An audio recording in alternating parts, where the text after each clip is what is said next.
He laughed. That was the part Charlotte could never stop hearing. Not the words themselves, though the words were bad enough.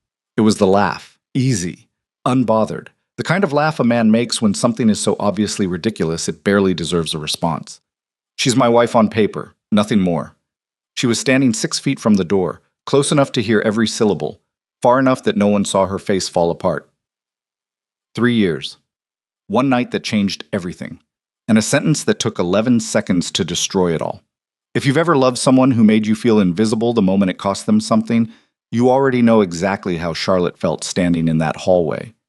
The question isn't whether she survived it. The question is what she did next. If this story already has your heart, hit that like button right now, drop your city or country in the comments below, and subscribe so you never miss what's coming, because this one goes places you won't see coming. The night that started everything began with rain. Not the soft, cinematic kind that makes people look beautiful and melancholy standing by windows.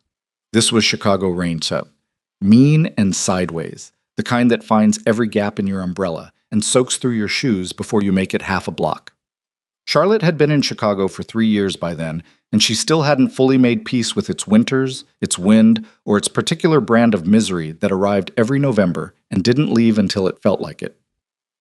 She was closing the cafe when the storm hit hard enough to rattle the front windows. The cafe was hers, had been hers for almost 2 years, built from nothing but stubbornness and savings she'd been grinding toward since she was 19 years old in Boston. It wasn't large. 12 tables, an espresso machine she'd paid too much for, a back wall covered in mismatched frames because she'd never been able to pick a theme and eventually stopped trying. It smelled like dark roast and cinnamon year-round, and it was the one place in Chicago where Charlotte Whitmore, or Charlotte Calloway, depending on which version of her life you were looking at, felt completely like herself. She locked the front door at 7:43, turned off the lights one by one, and stood in the dark for a moment the way she sometimes did. Not out of sadness, exactly. More like ceremony. Acknowledgement that the day had been real, and now it was over. Then she pulled her coat on and went home to the mansion she shared with a man she barely knew. That was the marriage. That was the arrangement. 3 years in, and she still sometimes had to remind herself of the shape of it, the clean transactional outline that had made sense to both of them at the start. Damian Calloway had inherited his father's organization when he was 29 years old. Youngest boss in the city's recent memory, by most accounts, and that distinction came with problems nobody warned him about in the handoff. The men who worked for his father had spent decades respecting a certain kind of authority. Older, harder, proven. Damien was smart, and he was ruthless when he needed to be, but he understood optics. He understood that perception shapes reality in his world just as much as actual power does. And the perception of a young, unmarried man running a criminal empire was complicated. His lawyer had introduced them at a function Charlotte barely remembered now. She'd been 2 years into her visa situation, dealing with a bureaucratic nightmare that threatened to derail everything she'd built, and Damien had been in need of something that looked like stability. The word arrangement had been used. The word mutual had been used a lot. There had been papers and a quiet ceremony with no guests except the 2 attorneys, and afterward they'd driven to the mansion in separate cars. She took the east bedroom. He took the west. They shared a kitchen, a living room, a last name, and very little else. It wasn't a bad life, she'd told herself often enough that she'd almost started believing it. The mansion was beautiful in a way that felt almost irrelevant. Too many rooms, too much polished stone, too much silence. She had her cafe. She had her independence. She had legal standing in a country she'd chosen, and a husband who left her completely alone, which was a mercy she didn't underestimate.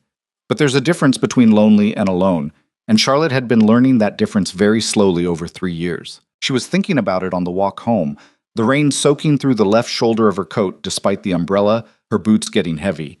When she turned onto their street and saw the lights on in the kitchen. Damien's car was in the drive. She stopped walking. He was never home before 9, usually later. Sometimes not at all, in which case she'd find evidence of him in the morning. A coffee cup on the counter, different from the one she'd left, a tie draped over the back of a chair. Ghost traces of a person she lived with but did not know. She stood on the sidewalk for a moment longer than made sense, rain tapping her umbrella, trying to figure out why the sight of lights in her own kitchen made her nervous. Then she went inside. He was standing at the stove with his jacket off and his sleeves rolled to the elbow, doing something with a pan that smelled aggressively like garlic, and something she couldn't immediately identify. He heard the door, glanced back over his shoulder, and turned back to the stove. Power went out at the club, he said, like this explained everything. Generator issue. Okay, Charlotte said. She stood in the doorway between the hall and the kitchen, dripping slightly, still holding the umbrella she'd forgotten to close. You can put the umbrella in the stand, he said, without turning around. She put the umbrella in the stand. She took off her coat. She hung it up. She stood in the kitchen doorway again and watched him cook, because she didn't know what else to do with herself, and going upstairs felt like an overreaction to something that wasn't, technically, a situation. Do you cook? She asked, because the question was right there. Occasionally. He adjusted the heat without looking at the dial. He ate like a person who was actually hungry, which she found oddly humanizing. She'd seen him at charity dinners and business functions, where he ate like eating was something to get through. This was different. You don't like the fennel, she said. He glanced up. How can you tell? You've moved it to the side of your plate 3 times. He looked at his plate. My mother put fennel in everything. I've never liked it. Why didn't you leave it out? I keep thinking I'll learn to like it. I haven't. She almost laughed. Not because it was particularly funny, but because it was the most ordinary thing she'd ever heard him say. That's very stubborn of you, she said. Yes, he agreed, without any self-consciousness at all. She did laugh then. Just a small one. And he watched her with an expression she didn't know how to catalog. Something careful in it. Something that looked almost like surprise, as though he'd been in this kitchen 1,000 times, and just now realized someone else was in it. They talked for 2 hours. It happened gradually, the way these things always do when neither person plans for them to. She told him about Boston, about the version of herself that had existed before Chicago. The girl who'd worked 3 jobs simultaneously and still managed to feel like the world was full of possibility rather than just full of tasks. He listened in a way she hadn't experienced from him before. Not politely, but actually, asking questions that connected to previous things she'd said, rather than just nodding and waiting for his turn. He told her, and this surprised her enough that she set her fork down, about his father. Not the version of the story she'd heard in fragments and understood was carefully curated, a different version. About being a 14-year-old boy who'd walked in on a meeting he wasn't supposed to see, and had never quite been the same kind of child afterward. About inheriting an empire at 29, and spending the first 6 months certain he was going to make a mistake that couldn't be fixed. Were you afraid? She asked. He considered the question like it deserved real consideration. Not the way people expect. I wasn't afraid of the violence. I was afraid of the... He stopped, looked at the window, at the rain. The loneliness. Of being the one who makes the decisions. No one tells you that part. Charlotte looked at him across the table. For 3 years she had lived in this house and thought of Damien Calloway as a fact of her life, the way weather is a fact. Something to navigate around, neither good nor bad, simply present. She had been careful not to think too hard about who he was underneath the function he served in her arrangement, because that was the safest way to live inside it. But the man across the table from her was tired in a way she recognized. Tired underneath, in the places that don't go away with sleep. I understand that too, she said. He looked at her, and something shifted. Not dramatically, not with music or lightning, just shifted. The way a room shifts when someone opens a window and the air changes, and you can't put it back the way it was. She washed the dishes. He dried them. Neither of them commented on the domestic absurdity of this, the Mafia boss with a dish towel, because to comment on it would have broken something neither of them wanted broken. They ended up in the living room, which they had never occupied together in 3 years. He poured whiskey, asked if she wanted any, which he had never asked before. And she said yes, and they sat on opposite ends of the sofa with a reasonable amount of space between them and talked until after midnight. She told him about her mother, who had died 2 years before Charlotte left Boston and whose absence had made leaving feel like the only way forward rather than escape. He didn't say anything hollow about it. He said, "I'm sorry," once, and then he said nothing else, which was the right response and rarer than it should be. He told her that his youngest brother had stopped speaking to him 18 months ago, that the organization had cost him relationships he hadn't fully understood the value of until they were gone. "Do you regret it?" Charlotte asked. The whole... She gestured vaguely, and somehow he understood what she meant. "Regret is complicated," he said. It assumes you had more choices than you actually did. I'm not sure I did. He turned the glass in his hand. But I regret some of what it cost other people. Yes. She fell asleep on the sofa around 1 in the morning without meaning to, in the way you only fall asleep around someone when some part of you has decided, without consulting the rest of you, that you are safe. She woke up with a blanket over her that she hadn't put there. He was gone. His bedroom door was closed. The house was quiet and gray with early morning, and Charlotte sat up on the sofa with the blanket around her shoulders and felt, she tried to name it accurately, felt something that wasn't hope yet exactly, but was in the same direction. She made coffee. She stood at the kitchen window and watched the street below and told herself not to make too much of one evening.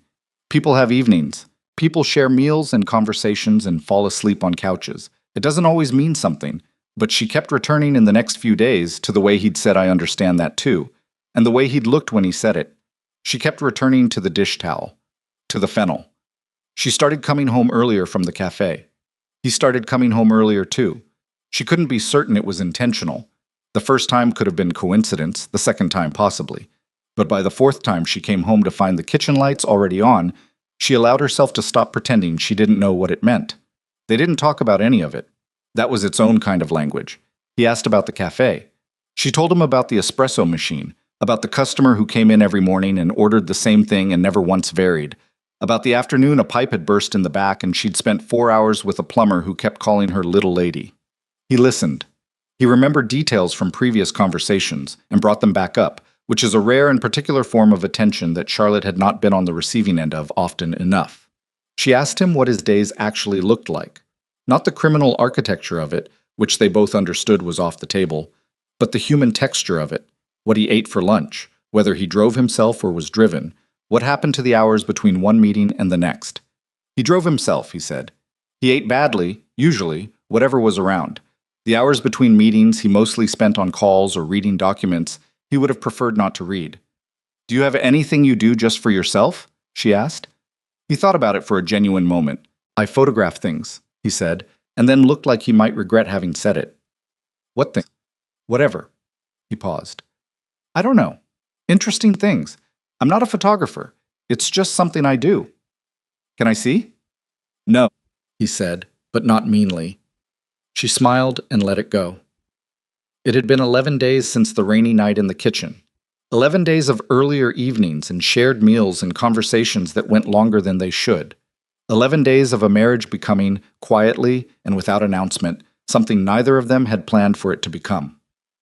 Charlotte sat in the cafe on a Thursday afternoon, between the lunch rush and the after-work crowd, and let herself think the things she'd been carefully not thinking. That she was happy. Not the performed version she'd talked herself into during the harder years. Not the functional contentment of having built a life. Actually, genuinely, in her body happy. The kind where you catch yourself smiling at nothing while you're wiping down a counter. She'd been without that for a long time. She thought about Damien's face in the kitchen that first night. The way he'd looked at her when she laughed. The careful way he'd moved around her in the space, not crowding, not distant. The way a person moves around someone they're paying attention to. She thought, maybe this was always possible. Maybe it just needed the right kind of rain. She made a decision. His birthday was in 3 days, and she'd been ignoring that fact because they didn't do birthdays. It wasn't part of the arrangement, but the arrangement had shifted somewhere in the last 11 days, and Charlotte had decided, sitting in her cafe with afternoon light coming through the windows, that she was going to stop pretending she couldn't feel where they were heading. She was going to make him dinner, not here, at home. His mother's pasta, properly done, with the texture right and the fennel left out. She was going to show up to wherever he was, and she was going to let herself be his wife. Actually, for the first time. She didn't know yet that she was walking toward the thing that would rearrange her completely. She didn't know that the next time she saw him in a room full of his men, she would leave that room carrying something she'd never be fully able to put down. She just made a shopping list. She wrote it on the back of a receipt, the way she always did. The handwriting fast and a little crooked. Pasta. Cannellini beans. Good stock. Pancetta. No fennel. She folded it and put it in her pocket. Charlotte spent 2 days on the pasta. Not 2 full days. She had the cafe to run, orders to place, a part-time hire who kept showing up 7 minutes late and pretending not to notice that Charlotte noticed. But the pasta occupied the back of her mind the way important things do, the way decisions you've already made tend to settle into your body before your brain fully catches up with them. She found the recipe in 3 different places and cross-referenced them the way she used to cross-reference lease agreements and visa documents, looking for the version that felt most like something a woman in a Chicago kitchen in the 1970s would have made for her son. She called a specialty grocer on North Clark for the right kind of canned tomatoes. She bought pancetta from the Italian deli 3 blocks from the cafe and asked the man behind the counter, 60-something, suspicious of questions, whether it made a difference to render it slow or fast. He looked at her for a moment like she was being tested and then said, "Slow, always slow. What's the hurry?" She thought about that on the walk back. What's the hurry? She'd spent 3 years in a hurry inside this marriage, hurrying past the uncomfortable silences, past the moments that could have been something, past the version of herself that wanted more than the arrangement offered. She'd been efficient about it, practical. She'd built a life inside the constraints and told herself the constraints were fine, and then one rainy Wednesday had taken all of that apart without asking her permission. She made the pasta on Friday evening, took her time with it in a way she rarely took time with anything anymore. Rendered the pancetta slow, the way the man said. Used the good stock she'd found at the back of the cabinet. His, she realized, the kind you had to buy at a specialty store, which meant that somewhere inside Damien Calloway was a person who cared about stock, which felt important and slightly devastating. She tasted it at every stage. Adjusted, tasted again. When she got the texture right, which took longer than she expected and involved a judgment call about water starch that she wasn't certain about until she stood at the stove and felt something that was almost territorial. This is mine. I made this right. She put it in the best container she had, wrapped it carefully, and texted the number she had for his driver. Not Damien directly. They'd never texted directly. Another one of those arrangements that had stopped feeling normal recently, and asked where he was. The driver texted back. Club Morrow. Private event. Back entrance on Weller. She knew Club Morrow. She'd been there once early in the marriage for something that required her presence and her dress and her smile and very little else. It was the kind of place that didn't have a sign outside and didn't need one. She should have texted first. She knew that, standing in her kitchen with the container of pasta warm in her hands, wearing the gray dress she'd changed into because she'd wanted to, not because anyone would see her, she should have sent a message through the driver, said she'd made something, asked if he wanted her to leave it. She didn't. She took a car to Club Morrow and used the back entrance on Weller the way the driver had described, and she was maybe 40 feet inside the building, close enough to hear the voices from the main room, the low specific murmur of men talking in a place they considered private, when she heard her name. Or not her name. Her designation. She stopped because she recognized Damien's voice, and then she stopped more completely because of what came after it. "Boss has been coming home early." This was someone else. Younger, she thought. The kind of voice that performs casualness to hide that it's paying close attention. "Every night this week, from what I hear." A beat. Someone shifted. She heard ice move in a glass. "Domestic life agreeing with you, Mr. Calloway?" This one was older, rougher, the kind of voice that had been used to give orders for a long time. There was laughter. Not loud. The private, comfortable laughter of men who know each other well enough to say things sideways. She stood in the hallway and thought, clearly and precisely, I should leave right now. She didn't leave. "She cooked for him," the younger voice said. "My guy outside said she came in carrying food." More laughter. Then Damien's voice, and this was the part that Charlotte would spend the next weeks returning to against her will, the part that would sit in her chest like something swallowed wrong. "She's my wife on paper, nothing more. Easy. Not angry, not defensive. Easy, the way you say something that's obviously true. The way you'd say the sky is gray or it's cold in November. Unbothered by it. Slightly amused, maybe, at the idea that anyone would think otherwise. The laughter after it was warmer, more relaxed. The sound of men who'd been waiting to be reassured and had gotten what they wanted. Charlotte stood in the hallway for 4 more seconds. She counted them without meaning to, the way you count things when the rest of your brain has gone somewhere it can't be reached. Then she turned around. She walked back through the door she'd come in, the back entrance on Weller. She carried the container of pasta in both hands, still warm, and she walked down the block to the corner, and she stood there for a moment in the cold with the container and thought about exactly nothing for what felt like a long time and was probably 40 seconds. A cab went past. She didn't hail it. She started walking.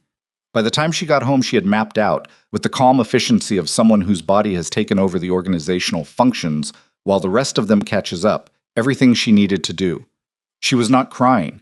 She noticed this the way you notice the absence of something you expected, with faint, detached surprise. She put the pasta in the refrigerator. She went upstairs. She went to his bedroom, the first time in 3 years she had entered his bedroom without a specific logistical reason, and she began moving his things. It took 40 minutes. There wasn't as much as she'd expected. He was not a man who accumulated objects.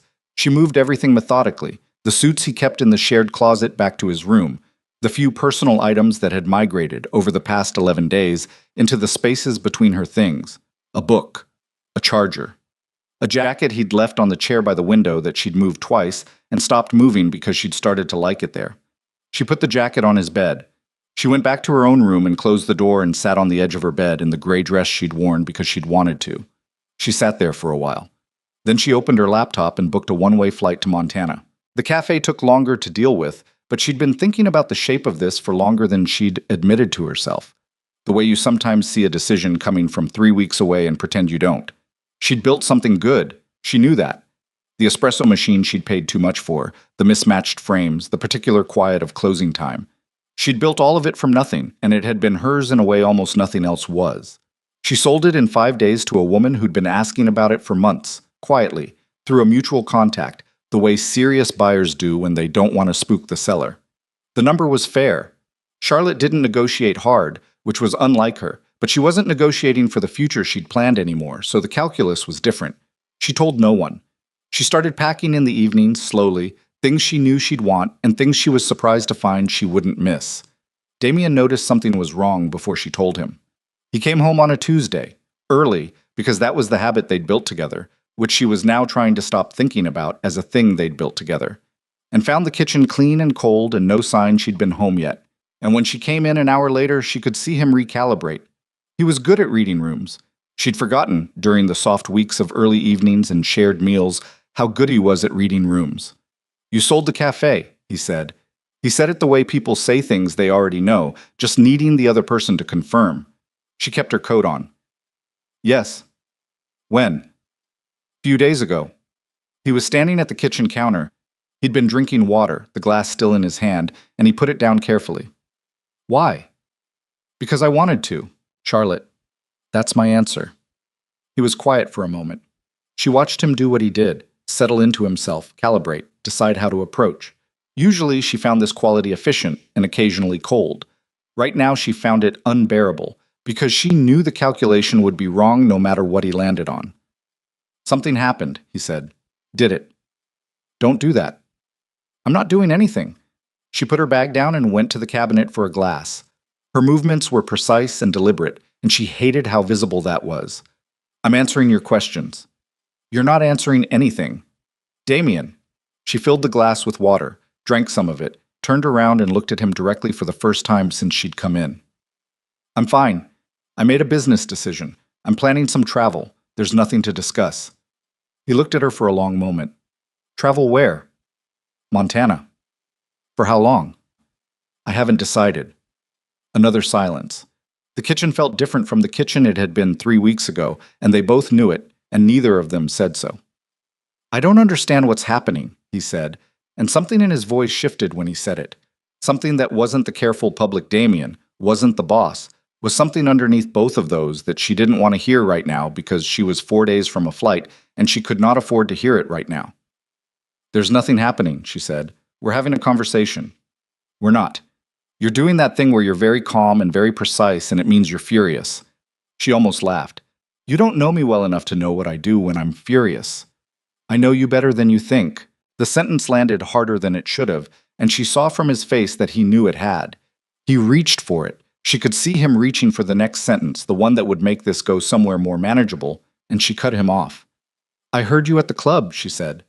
The kitchen went very still. He didn't move. That was the thing she noticed first, complete stillness, the kind that isn't absence of movement, but is its own kind of response. "Charlotte, you don't have to explain." She put the glass down. "There's nothing to explain. You were correct. We are exactly what you said we are. I just..." She stopped, picked it back up. I needed a few days to remember that. That's not. He stopped himself, started again. What you heard wasn't, I know what I heard. You heard me say something to men who I cannot show weakness to. His voice was controlled, but she could hear the effort in it. You don't understand the context. I understand perfectly. You don't. He moved, not toward her, just shifted, like he needed to reorganize his body around what he was trying to say. Those men look for any sign of, if I'd said anything else in that room, with those men, it would have been used. It gets used. Everything gets used. I know. She said it quietly and meant it. I know that's true. And I know you believe what you're saying right now. But it doesn't. She looked at him across the kitchen, across the space that had been something else 3 weeks ago, and felt the words fail her for a moment before she found the plain ones. It doesn't change what I heard. I was standing there. I heard how easy it was. He said nothing. You weren't scared, she said. You weren't protecting yourself. You were comfortable with it. Charlotte, I'm going to Montana. I'll let you know when I have a return date. She left the kitchen. He didn't follow her immediately, and she was almost upstairs when she heard him say her name again, quiet, from the hallway. She stopped on the stairs but didn't turn around. I made a mistake, he said. She kept going. The week before the flight was one of the more disorienting experiences of Charlotte's recent life, and this was competing with some strong candidates. She finished packing. She tied up the remaining business details from the sale. She answered emails. She moved through the mansion like someone who was leaving it, which she was, and found that 3 years in a place creates a specific kind of attachment she hadn't fully anticipated, not to the place exactly, but to the version of herself that had lived there. She ran into Damien in the kitchen twice. Both times were navigated with a precision and mutual courtesy that she found more painful than a fight would have been. The third time was not precise. It was the Thursday before her Saturday flight, 9 in the evening, and she came downstairs for water and found him at the kitchen table with a glass of whiskey and nothing else. No phone, no documents, no pretense of doing anything, just sitting. He looked up when she came in. She got her water. She was going to leave. She made it to the doorway before he said, I've been wrong about a lot of things in my life. I know that. I don't have any illusions about the kind of person I've been. She stopped. Didn't turn around yet. But I need you to know that what happened between us the last few weeks, that wasn't. He stopped. She could hear him figuring out what came next, which was unusual. I was not normally a man who had trouble with words. I didn't perform any of that. I wasn't managing you. I don't have a clean way to say this. She turned around. He looked, she thought, genuinely exhausted. Not the public exhaustion of a man performing difficulty, but the real kind, the under-the-eyes kind, the kind you get when you've been losing sleep over something that won't resolve. Then say it without clean, she said. He looked at his glass. I've been doing this, all of this, the organization, the role, the whole thing, since I was 29 years old. And the one principle that has kept me alive longer than anything else is that you do not let people see what matters to you. Because the moment they see it, they own part of you. And in my world, that gets people hurt. Charlotte leaned against the doorframe.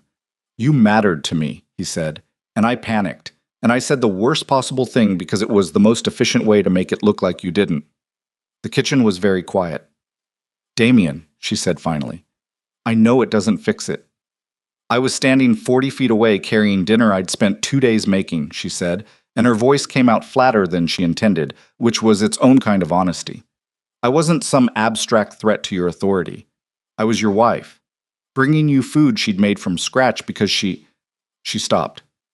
Because something had changed and I was responding to it. I know. And you laughed.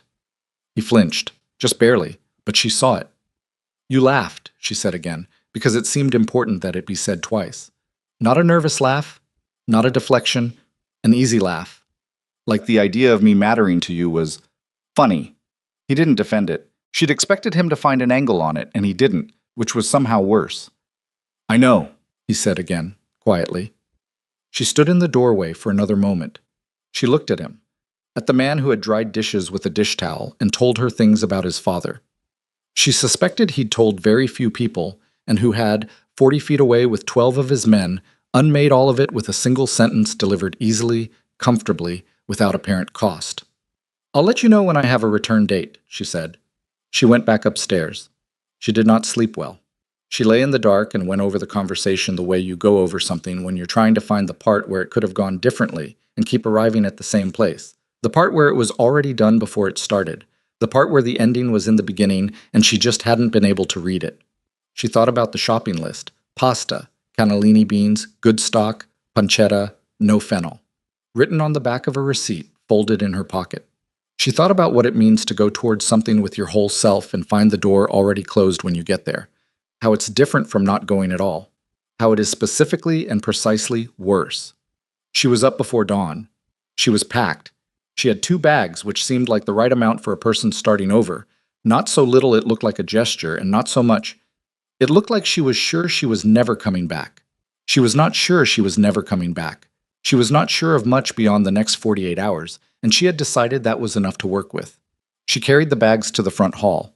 Damien was there. She hadn't heard him come downstairs. I was dressed, not in the public way, just jeans and a shirt, and he was standing near the front door with something in his hand. An envelope, she saw, sealed. "I'm not going to ask you to stay," he said. "Good. I just want you to take this." He held it out. "Not now. On the plane." She looked at the envelope. She looked at him. There were 100 things she could have said. She was aware of all of them, lined up somewhere, available. She didn't reach for any of them. She took the envelope. She picked up her bags. She opened the front door. The cab she'd called was at the curb. The morning was gray and cold in the specific way Chicago mornings are in that season, and her breath showed in the air, and she walked down the front steps and across the sidewalk and got into the cab without looking back. She put the envelope in her coat pocket. She did not open it. The cab pulled away from the curb, and she watched the mansion through the back window until it was gone. And then she watched the city instead. Chicago at 6 in the morning, its bones showing in the early light, the lake somewhere to the right of them gray and cold and enormous. She had spent 3 years in this city.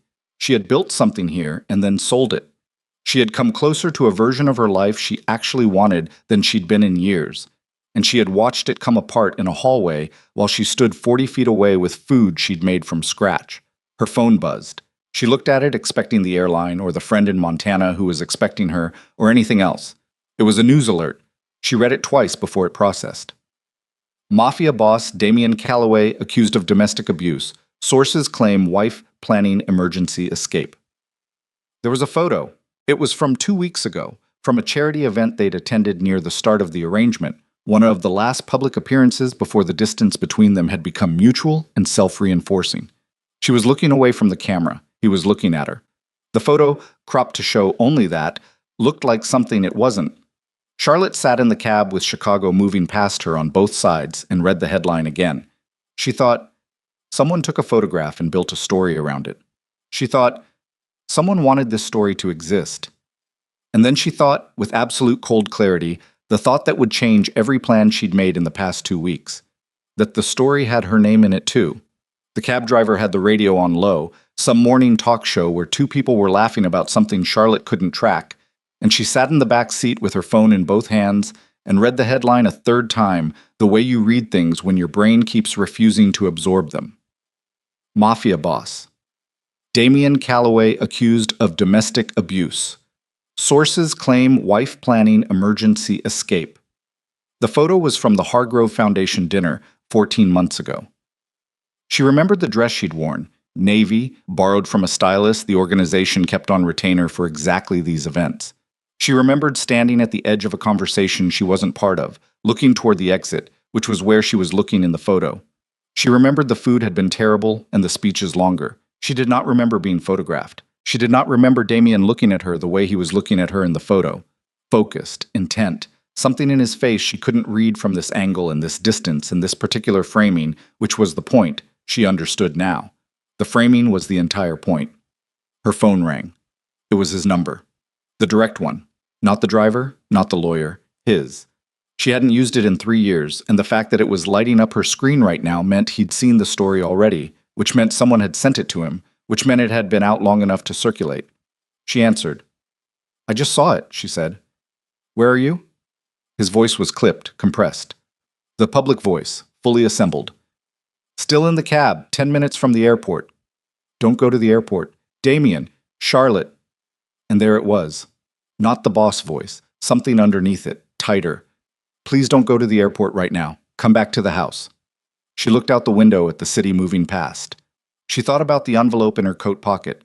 She thought about the ticket on her phone, the friend in Montana who was expecting her by afternoon, the 2 bags in the trunk that represented every decision she'd made in the past 2 weeks. What happens if I go to the airport? She asked. A pause. Short, but she'd learned enough about his pauses to know this one meant he was deciding how much to say. The story has sources, he said. Named sources. Someone built this deliberately, and they built it fast, which means they had the materials ready. If you board a flight to Montana today, it looks like flight. It confirms the narrative. I am leaving, she said. That's not a narrative. That's a fact. I know. His voice dropped slightly. I know that.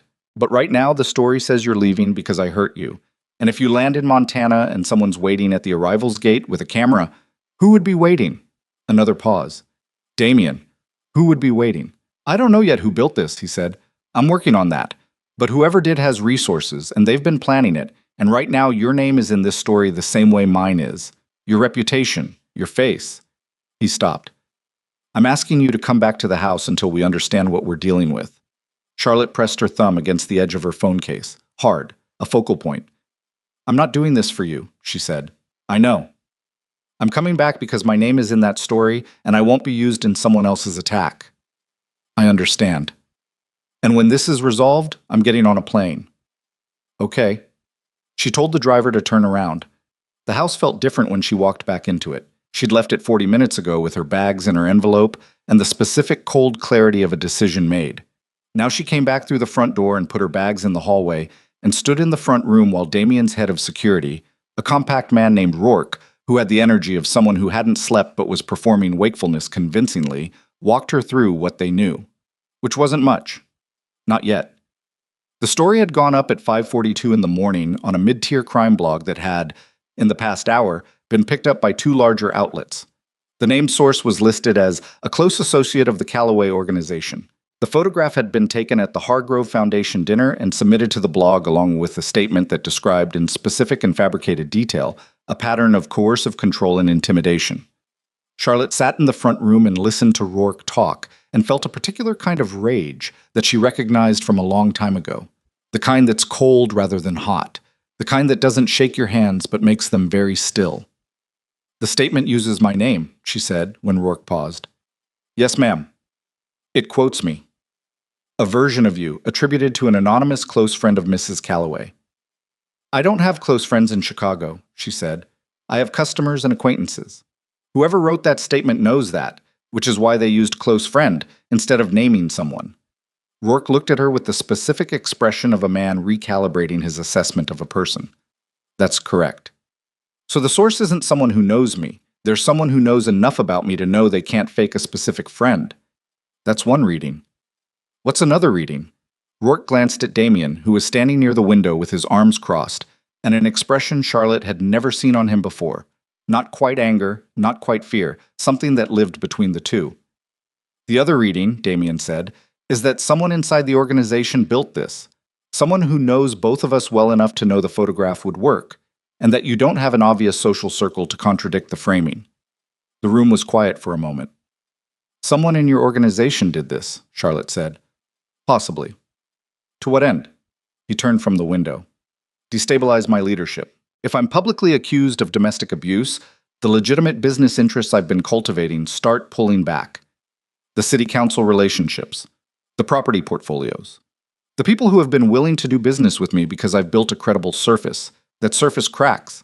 He paused. And if my wife leaves me publicly under those circumstances, the optics become a liability, Charlotte said. Yes.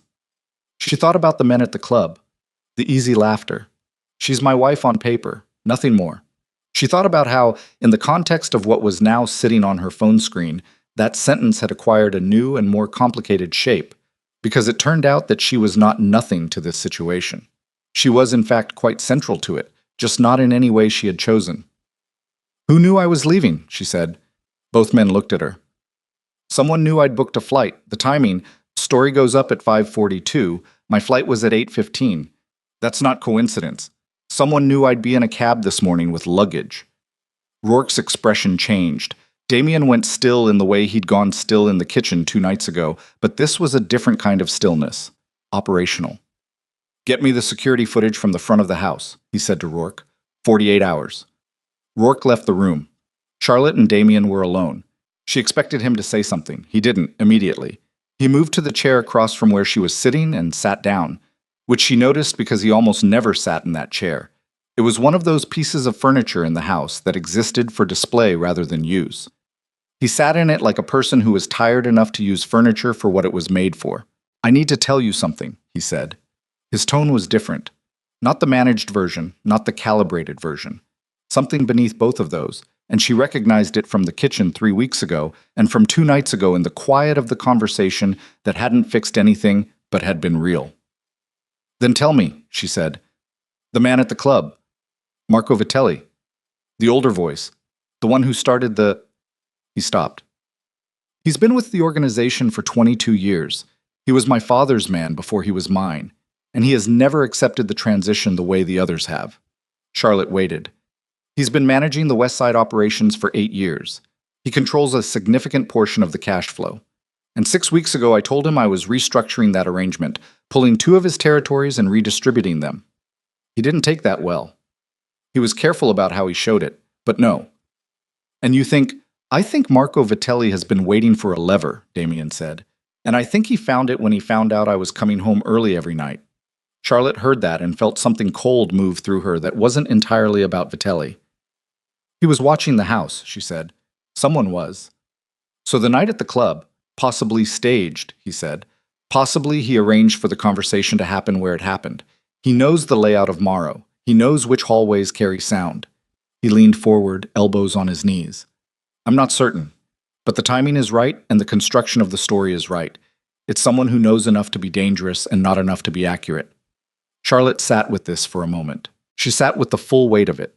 The possibility that the moment she'd been standing in that hallway carrying her pasta had been arranged.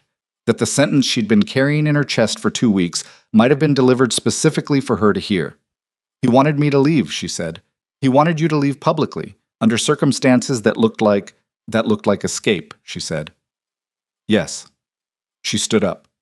She didn't have a destination in mind. She just needed to stand. She walked to the window Damien had been standing at and looked out at the street. The same street she'd left on 40 minutes ago. The same gray morning. The same city that had been hers for 3 years and was now the setting for something she hadn't agreed to be part of. "He heard you say it," she said. "At the club." "Yes. And he knew I heard it too, or suspected.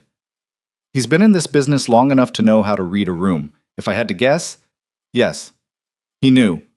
She pressed her fingers against the cold glass of the window. "He used your worst moment to build his case." "Yes."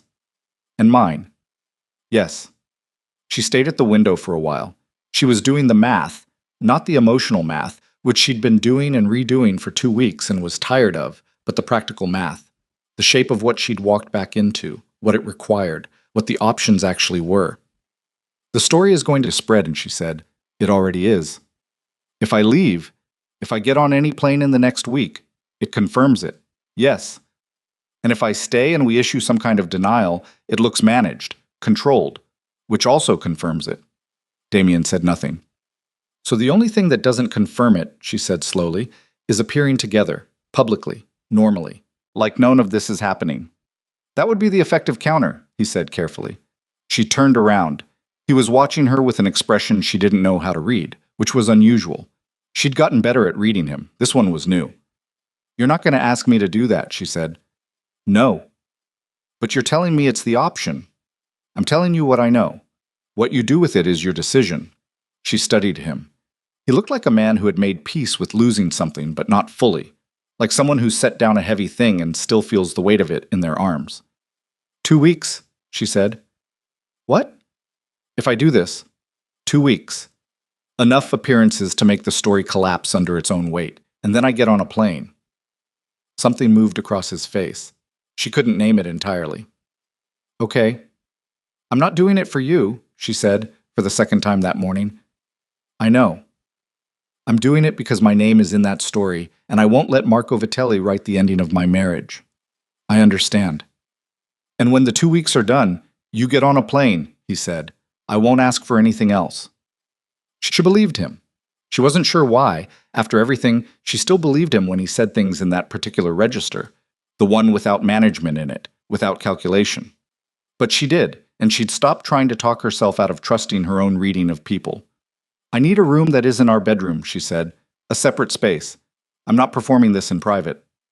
The guest suite on the third floor. Fine. She picked up her coat from the chair she'd draped it over. And I need to know everything about what happened at Morrow. Every detail you have. If I'm walking into public appearances with you, I need to understand the full landscape. I'll brief you this afternoon. Not Rourke. You. He nodded. The 2 weeks that followed were unlike anything Charlotte had experienced in 3 years of an unusual life. The first event was a charity gala 4 days after she'd come back through the front door with her bags. She wore a dress she'd chosen herself, deep green, structured, and she did her own hair because she found the process of doing it calming, each pin placed where she meant to place it. Damien knocked on the guest suite door at 7. When she opened it, he looked at her for a moment without saying anything. Then he said, "You look. Let's go," she said. The gala was held in a hotel ballroom that Charlotte had been to before, under different circumstances, and she understood within the first 10 minutes what the next 2 weeks were going to require. Not just presence, not just the performance of normalcy. The story was already in the room. She could see it in the way people looked at them when they walked in together, the fractional pause in conversations, the specific quality of attention that people pay to a situation they've already heard a version of. She took Damien's arm, not because the gesture was required, because she made a decision, standing at the entrance of a room full of people who'd already written a story about her, that if she was going to do this, she was going to do it completely. She felt him look at her. She didn't look back. They moved through the room and she introduced herself to people she'd never met, engaged in conversations about charitable initiatives and city development and the renovation of the waterfront. And she was good at it in a way she'd never had occasion to be before. Good at the genuine version, not the performed version. She asked questions because she was actually curious, and people responded to that in the way people always respond to being genuinely asked about themselves. At one point, near the end of the first hour, Damien introduced her to a city alderman as my wife Charlotte, and the 2 additional words, my wife, arrived differently than they ever had in 3 years of hearing them. Not because he'd added anything, because of how he said it, like it meant something. She kept her face even. She shook the alderman's hand. Later, in the car going home, they sat in silence for several minutes. You were good tonight, he said. I know, she said. The silence resumed. It was different from the kitchen silences they'd developed over the good weeks. This one had more in it, more unsaid, more of the shape of things neither of them was going to address tonight. Vitelli was there, Damien said. She looked over. I know, I saw him. You didn't react. I had no reason to react. He doesn't know what I know. Damien looked at her. You identified him yourself. Gray-haired 60s, southwest corner, watching the entrance all evening, she said. He wasn't subtle. Another silence. Charlotte, he said. Don't, she said. Not tonight. We had a good night in a tactical sense, and I'd like to just let that be what it was. He stopped. She watched the city out the window. She was tired in the specific way of someone who has been performing presence for 4 hours, and underneath the tiredness, she was aware of something more complicated, something she didn't want to look at directly yet. The problem was that it hadn't felt entirely like performance. Not all of it. There had been moments, specific, small moments, the kind that don't announce themselves, where she'd looked across a room and found him already looking at her, and the look had been the kind that means something, and she had kept moving, kept talking, kept her professional mask perfectly in place, and had not dealt with what the look meant, and was not going to deal with it tonight. She was going to Montana in 10 days. That was the fact she was going to hold on to. The following days accumulated the way the good weeks had, not with the soft warmth of those weeks, but with their own kind of density. Business dinners where she sat beside him and held her own in conversations about real estate development and city contracts. A magazine interview where she sat across from a journalist who was clearly hoping for cracks and found none, because Charlotte had been managing difficult conversations since she was 19 years old, and this was simply a new context for an old skill. There was an afternoon, the 5th day, where he took her to a gallery opening on the north side. It wasn't a requirement. There was no press there, no organizational necessity. She found out later that he'd agreed to attend because the artist was someone his mother had known, and he went every year, and this year he'd asked Charlotte if she wanted to come instead of going alone. She said yes because she'd run out of reasons to say no to things that weren't actually dangerous. They walked through the gallery slowly. He knew things about the work that surprised her. Not art world knowledge, but personal knowledge, the kind you get from paying attention over time. He told her about one piece, a large abstract in blues and grays, that the artist had made the winter his wife died. He told her about it quietly, standing beside her, his voice at the register he used when he wasn't performing anything. She looked at the painting. She could see the grief in it, now that she knew to look. She hadn't before. "How do you know all this?" she asked. "I asked him once, years ago." "What made you ask?" He was quiet for a moment. It looked like something felt instead of made. "I wanted to know what the feeling was." She stood beside him and looked at the painting for a while longer than she'd planned to. The problem with the 2 weeks was that they were working, not just tactically. She could see the story losing air in real time. The follow-up articles were thinner. The tone had shifted from accusation to speculation, and two of the original outlets had quietly softened their framing. Marco Vitelli's gambit was collapsing because the evidence it depended on, an absent wife, a household in crisis, had failed to materialize. But the other thing was also happening. The thing she'd told herself wasn't happening. On the 8th day, they came home from a dinner, and she was taking off her earrings in the guest suite when she heard him stop outside the closed door. She heard him stand there for a moment. She heard him not knock. She heard him go down the hallway to his own room. She sat at the vanity with one earring off and one earring on, and looked at her own face in the mirror for a long time. She had 4 days left. The gala on the 9th night was the largest event. 400 people, 2 journalists from outlets that actually mattered, a room where the story's final shape would be decided. She knew this going in. Damien had briefed her on every detail, and she'd listened and asked questions, and they'd sat across from each other at the kitchen table and planned the evening with the precision of people who had discovered, belatedly, that they were good at working together. 3 hours into the event, she was standing near the bar talking to a woman from the city's Historic Preservation Board when she heard the voice. Marco Vitelli, 8 feet to her left, talking to 2 men she didn't recognize. "Remarkable resilience," he was saying, "for a woman in her position." The words were benign, the tone was not. She kept her eyes on the woman from the preservation board and kept talking about limestone facades, and she felt her heart rate do something specific and deliberate, and she controlled it with the same precision she'd been using for 9 days. Then she looked over at Vitelli directly. He met her eyes, and she saw it. Just for a moment, just a flash before his expression resettled into its practiced neutral, she saw that he was reassessing. That something in her direct gaze had landed in a way he hadn't anticipated from the woman he'd tried to erase with a photograph and a fabricated statement. She held his gaze for 3 full seconds. Then she turned back to the woman from the preservation board and said, "The limestone on the merchant building is extraordinary. Have you managed to get access inside?" Later, when the evening was winding down, she found Damien. "We need to talk about Vitelli," she said. "Not tonight, but soon." He looked at her. "What do you mean?" "I mean that I've been watching him for 9 days and I have observations," she said. "And I think there's a way to use the next 4 days that's more effective than what we've been doing." He was quiet for a moment. "You're not just running out the clock." "I never was," she said. "I was angry. I'm still angry. But this is my name in this story too, and if I'm going to spend 2 weeks helping fix it, I'm going to fix it properly." He studied her face with the careful attention she'd come to recognize as his version of trying to understand something he hadn't expected. "Okay," he said. "Tomorrow morning," she said. "Breakfast. All of it on the table." All of it. No management, no calibration. What you actually know about Vitelli, and what you think he's going to do next, and what it would take to make sure that whatever he does next, I'm not in the blast radius. She watched his expression and saw the moment. He understood that the woman standing in front of him had spent 9 days in his world and had been paying attention the whole time, and that the 2 weeks he'd agreed to as a concession had produced something he hadn't anticipated. She had become a problem for Marco Vitelli not by leaving, but by staying. She didn't say any of that. She picked up her glass and turned back toward the room. She had 3 days left. She wasn't sure anymore what she was going to do with them. The breakfast was at 7. Charlotte was already at the kitchen table when Damien came downstairs, which she could tell surprised him. Not the being there part, but the being there first part, with a legal pad and a pen and the coffee already made, 2 cups, like she'd been up for a while, which she had. She hadn't slept past 4. She'd spent the early hours doing what she did when something required clarity. She wrote things down. Not feelings, facts. The shape of what she knew, what she'd observed, what didn't fit. By 6, she had 3 pages of notes in her fast, slightly crooked handwriting, and by 6:30 she had a theory she didn't entirely like. He sat down across from her, poured coffee, looked at the legal pad.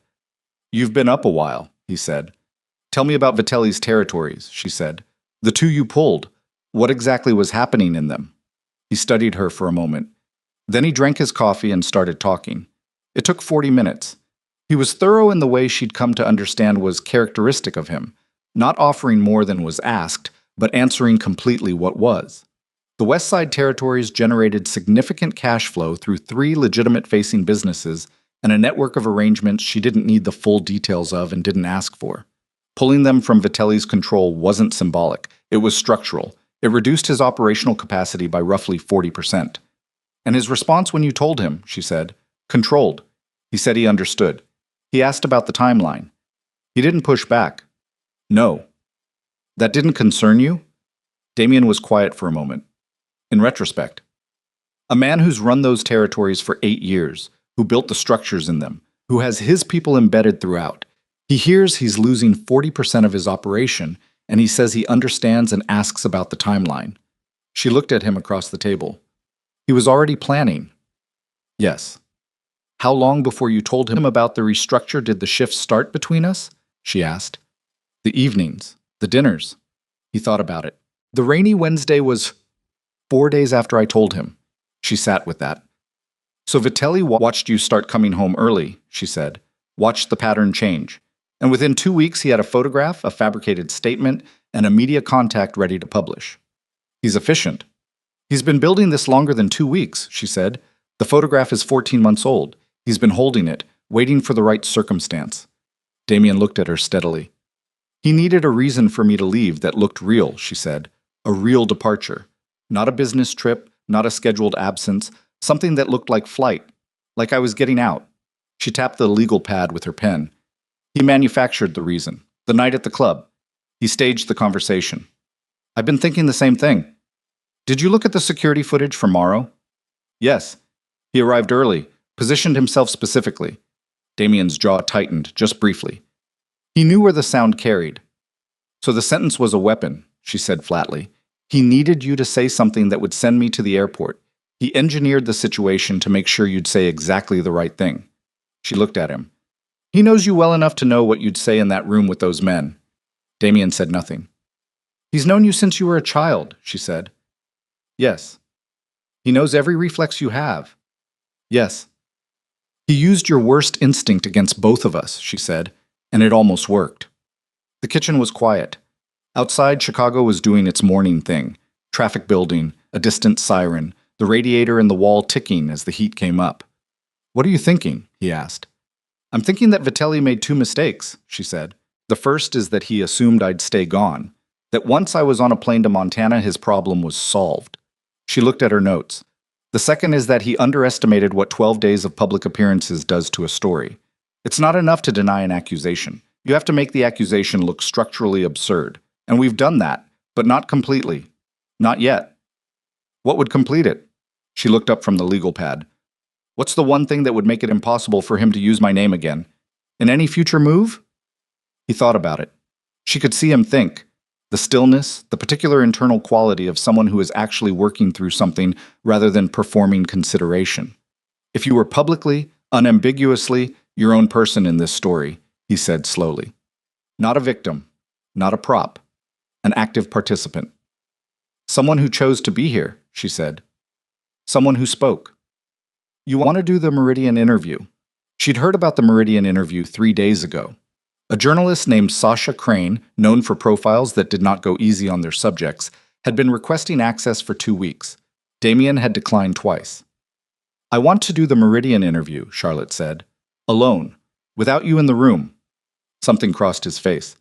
Charlotte, I don't need management, she said. I've been managing conversations since before I could legally drink. And I need Sasha Crane to walk away from that interview with nothing she can use against either of us, which means I need to be the one in the room, not a spokesperson, and not you. Crane is... she's not soft. Neither am I. He looked at her for a long moment. I know, he said. That's not what I meant. Then what did you mean? I meant, He stopped, started again. If something goes wrong in that interview, if she has information we don't know she has, if Vitelli has reached her, then I'll handle it, Charlotte said. I'm not asking for your permission. I'm telling you what I'm going to do with the next 3 days. The silence stretched. Okay, he said. And then I need something from you, she said. Something public. He waited. Whatever you're planning to do about Vitelli, and I know you're planning something, I've watched you on the phone for the past 4 days, whatever that looks like, it needs to happen in a way that has nothing to do with me. I won't be used as justification for anything that comes next on your end. Are we clear? Clear. My name was put in this story without my consent, she said. My name comes out of it the same way. She closed the legal pad. The Meridian interview was arranged for the following afternoon. Sasha Crane arrived at the hotel suite they'd booked for the meeting, neutral ground, Charlotte's choice, at 2 o'clock. She was younger than Charlotte had expected, late 30s, with the particular energy of someone who has learned to make her stillness look like patience when it was actually attention. She had a recorder and a notebook and a pen, and she set all three on the table between them without asking if it was okay. Charlotte let her. Thank you for meeting with me, Crane said. Of course, Charlotte said. Your husband declined twice. I know. But you said yes. I did. Crane looked at her. Why? Because I have things I'd like to say, Charlotte said. And because I think you're good at your job, which means the story you write will be the story of this conversation rather than the story someone else handed you. Crane's expression shifted almost imperceptibly. You've read my work. Several pieces. The Harrington profile was particularly good, the part about the second wife. Most people don't get that far in. I read things thoroughly. Crane picked up her pen.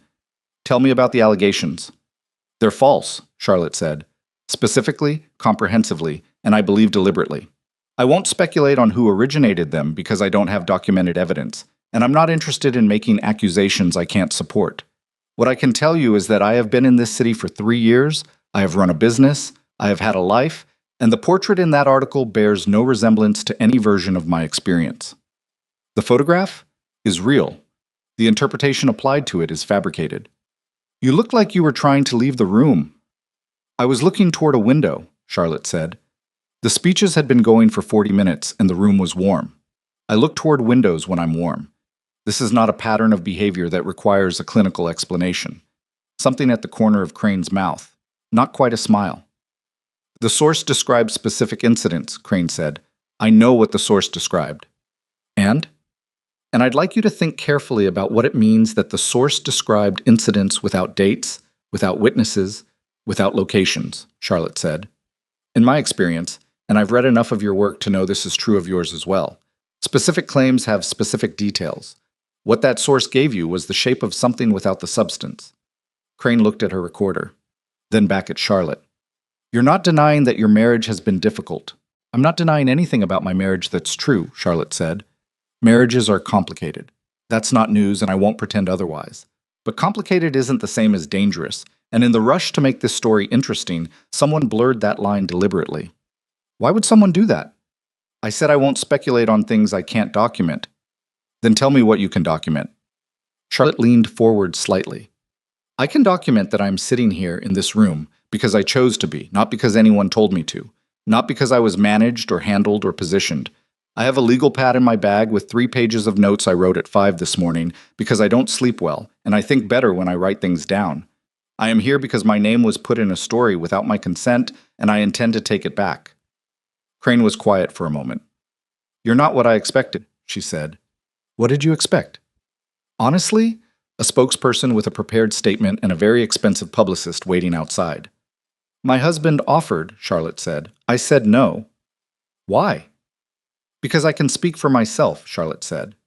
I always could. That's the part of this story that no one seems to have accounted for.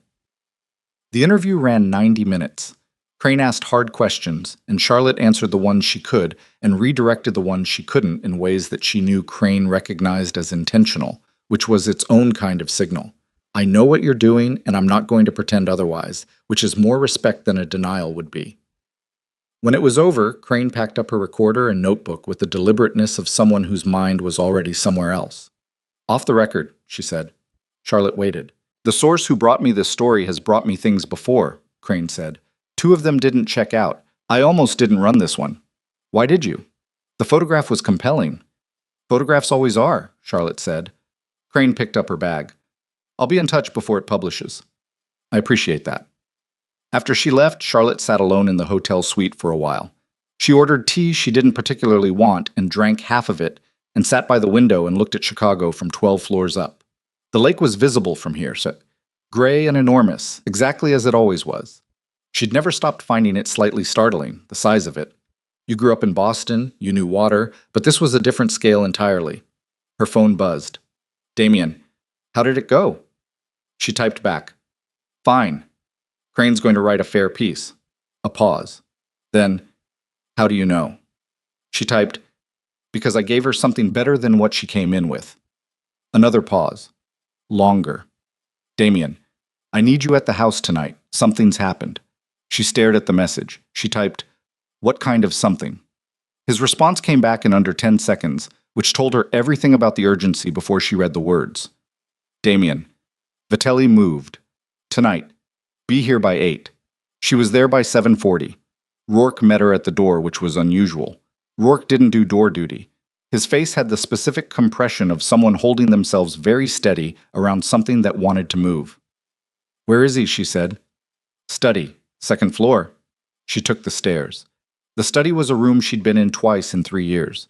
It was Damien's operational space, the place where the work that wasn't supposed to exist got done. She pushed the door open and found him standing at the desk with 3 men she recognized from the past 12 days of public appearances, and 2 she didn't. The desk had papers on it and a laptop open, and a phone face-up that had clearly been the center of something recently. He looked up when she came in. Close the door, he said. She closed it. Vitelli called a meeting, he said. This afternoon, without my authorization. Senior captains, West Side, 7 men. What kind of meeting?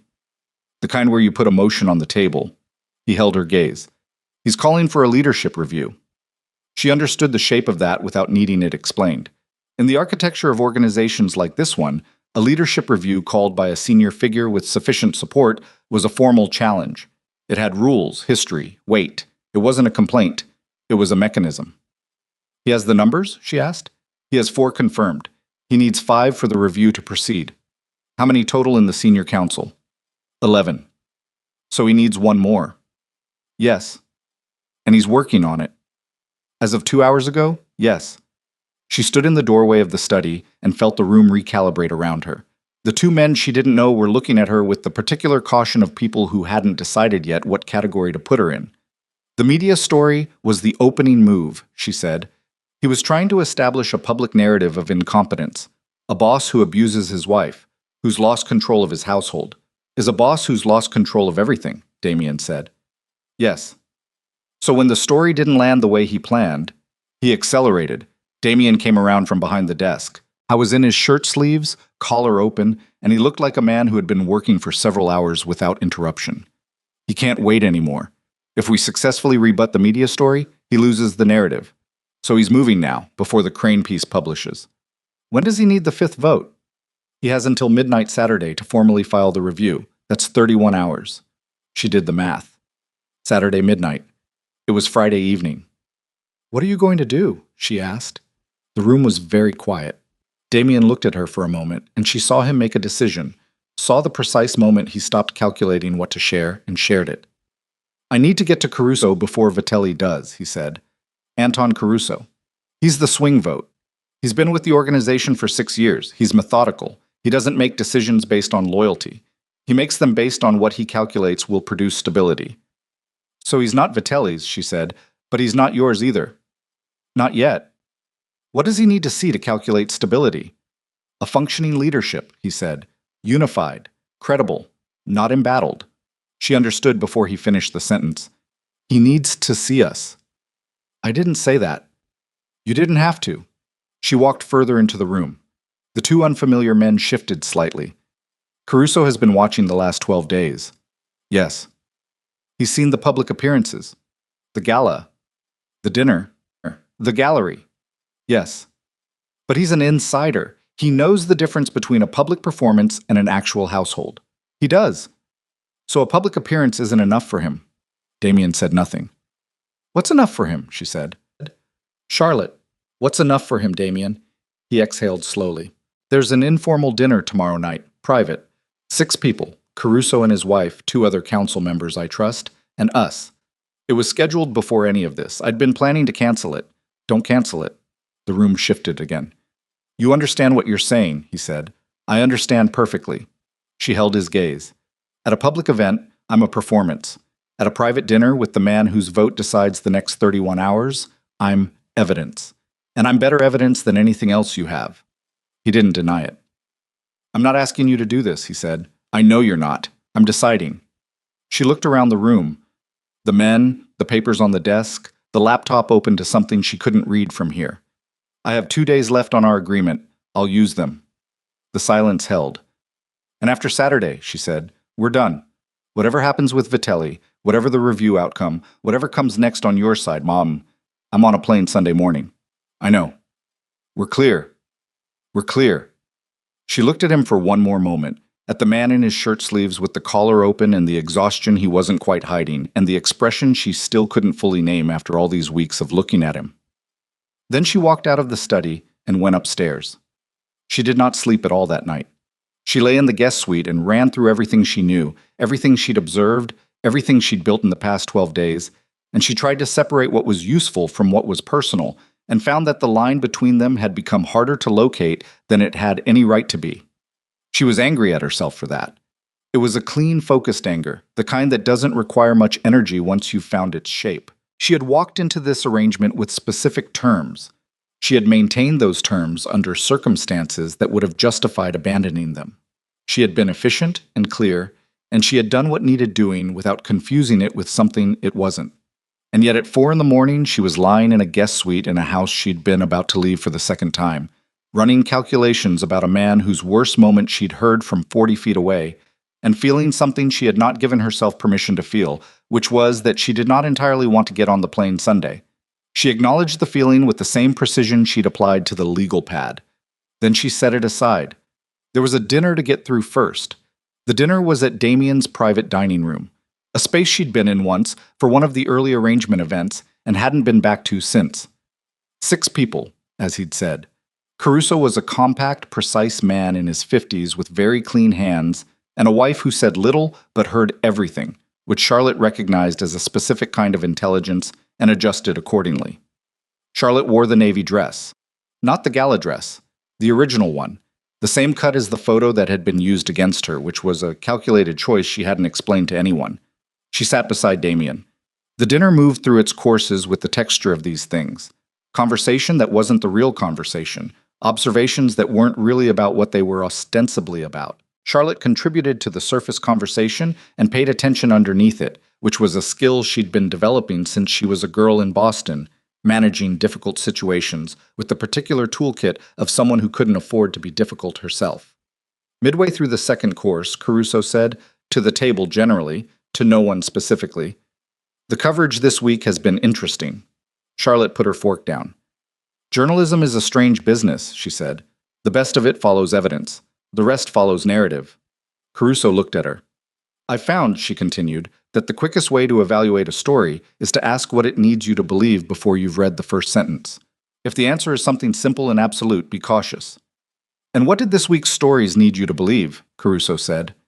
"That I had no agency," Charlotte said. "That I was a situation rather than a person." She picked up her fork again. "That particular framing tends to collapse when the person in question sits down to dinner and speaks in full sentences." Caruso looked at her for a long moment. Then he looked at Damien. Then he picked up his wine glass and said nothing for a moment that lasted precisely long enough to mean something. "Your wife has a precise mind," he said to Damien. "Yes," Damien said. He didn't say it like it was news. The dinner went 3 hours. When it was over and Caruso and his wife were leaving, Caruso shook Charlotte's hand at the door and said, quietly, while Damien was saying something to the other guests, "You came back." "I did," she said. "Most people in your position wouldn't have." "I'm not most people," she said, "and it was my name in the story." He nodded once. Something decided in his face. She went back inside. The hour between the guests leaving and midnight was the longest of the week. She sat in the front room. Damien was on the phone, then off it, then on it again. Rourke came and went. There was a quality to the house that she'd never felt in 3 years of living in it, a held-breath quality, like the building itself was waiting. At 11:47, Rourke appeared in the doorway of the front room. "Caruso filed," he said.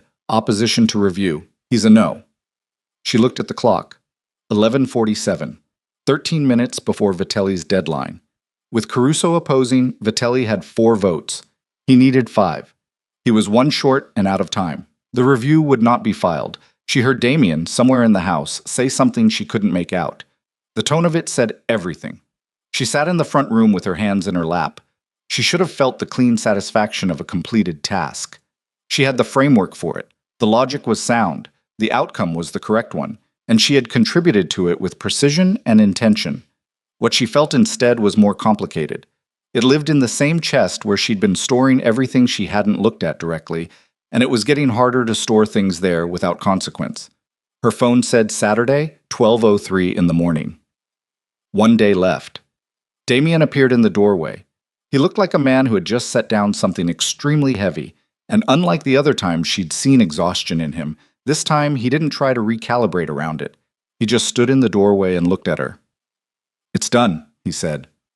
"I know." He came into the room. He didn't sit down. He stood a few feet from where she was sitting, and she could see him working through whatever he'd decided to say, which was unusual enough that she waited. "What you did tonight," he said.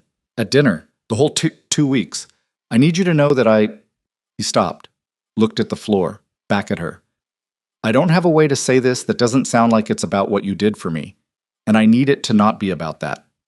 "Then say the other part," she said. He sat down then, in the chair across from her, the one he'd sat in the morning she'd told him she'd heard everything. Same chair, different conversation.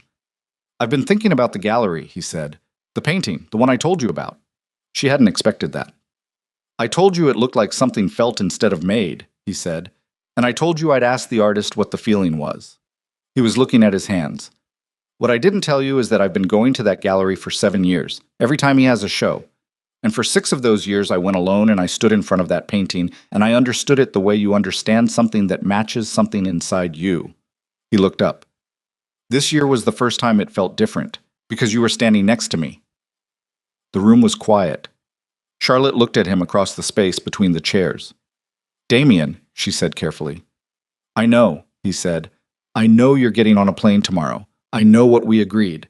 I'm not asking you to change that." "Then what are you doing?"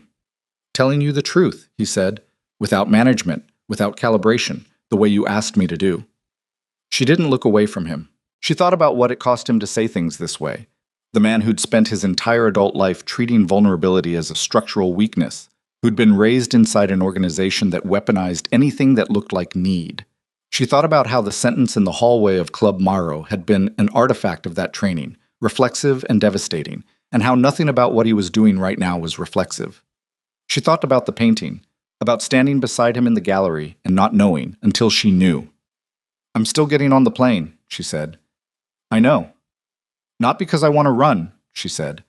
"Because I need to know whether what happened between us was real or whether it was a very convincing version of something real, and I can't know that from inside this house." He nodded. "I understand." "And because I need you to have enough time to understand it too," she said. "Not in a crisis. Not with Vitelli and review votes and media stories. When all of this is just quiet. When it's only the actual question." He was very still. "Give me 2 months," she said. He looked at her. "Not a deadline," she said. "Not a test. 2 months where I go to Montana and I come back to myself, and you," she looked at him steadily, "you figure out what this life actually needs to look like for a person to exist inside it. Not a function. A person." His jaw tightened slightly. Not against her. She could tell the difference now. Against whatever it cost him to stay still and hear this rather than reach for the next move. "And if at the end of 2 months," he said slowly, "you decide the answer is no, then the answer is no," she said, "and you respect it. And if the answer is yes," she held his gaze, "then we start over, completely, from nothing, no arrangement, no paper marriage, no management, just," she searched for the word, "just honest." He was quiet for a long time. Outside, Chicago was doing what Chicago does at midnight, persistent and indifferent and enormous. "Okay," he said. She stood up. He stood up. They were closer than she'd planned when they were both standing, the furniture arrangement of the room having done something she hadn't accounted for, and she could see him very clearly from here.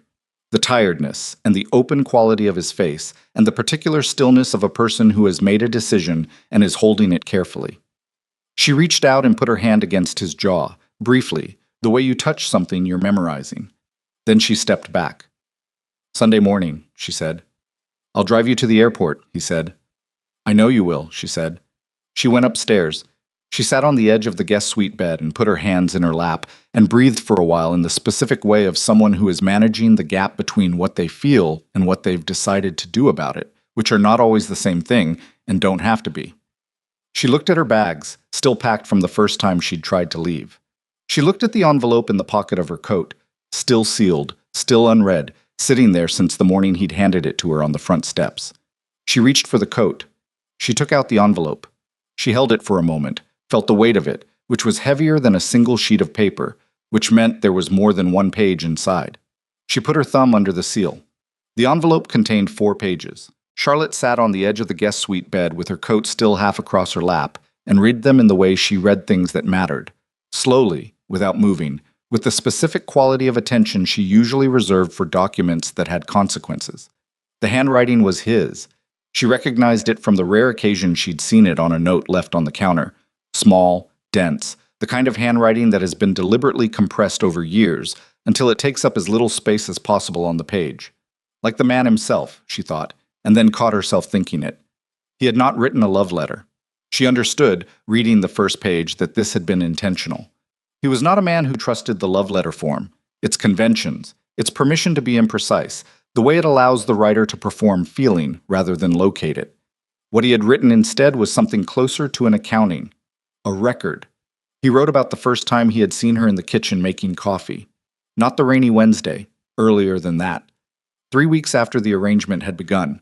He had come downstairs at 6 in the morning because he rarely slept past 5:30 and found her standing at the counter with her back to the room, still in the clothes she'd worn the previous day, holding her cup with both hands like she was cold. He had stood in the doorway for almost a minute, he wrote, and then retreated upstairs without making coffee because he didn't know what to do with the particular quality of her stillness and understood that the correct response was to leave it alone. He wrote about watching her rebuild the cafe. He hadn't told her he'd been paying attention, but he had. The permit applications that came through the organization's property management contacts, the inspection reports, the slow accumulation of details that told the story of someone building something from the ground up with very little margin for error. He wrote, "I had people in 3 cities handling operations I've been running for years, and none of them had the focus you brought to 12 tables and an espresso machine. I noticed. I didn't know what to do with noticing." He wrote about the photographs. This was the 3rd page, and Charlotte slowed down further when she reached it. He had a camera, a real one, not a phone, a film camera his mother had given him when he was 17 because she believed, he wrote, that the only way to truly see something was to commit to it before you knew how it would develop. He had been using it for years, mostly architecture, occasionally light. He had started photographing Charlotte without planning to. The first time was at a function. Early in the arrangement, one of those events she'd attended because the arrangement required presence.